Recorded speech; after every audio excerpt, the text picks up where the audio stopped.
আমার সাথে রয়েছে একটি রিস্কা, নাটনি সম্পূর্ণটা দেখতে থাকো। আর আমার সাথে রয়েছে এই তিনজন ব্যক্তি।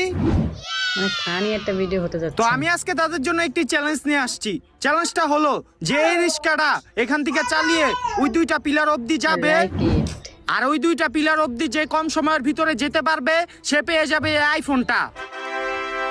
তো তোমাদের নিয়মটা খুবই সহজ, যে এই রিস্কাটা চালিয়ে ওই দুইটা পিলার অবধি সবার আগে যেতে পারবা সে পেয়ে যাবে এই আইফোনটা। তো সবার আগে কে যাইবা? আমি। উঠো। তো টাইমার স্টার্ট দিলেই তুমি চলে যাবা, ঠিক আছে? 1 2 3 শুরু করো। গাইস রিস্কা চালানো শুরু হয়ে গেছে গা, আমার দৌড় দিতে হইব। চ্যালেঞ্জ শুরু করে দিয়েছে, দেখা যাক কয় সেকেন্ড বা কয় মিনিটে সে শেষ করতে পারে। গাইস উনি মাত্র 9 সেকেন্ড 93 মিলি সেকেন্ডে এখানে আসছে, প্রায় 10 সেকেন্ড হইছে। 10 সেকেন্ডে সে তো গাইস আগের জন মাত্র 10 সেকেন্ডে ওই পিলার অবধি গেছে, আপনি কয় সেকেন্ডে পারবেন? দেখি আমি কয় সেকেন্ডে পার করতে পারি।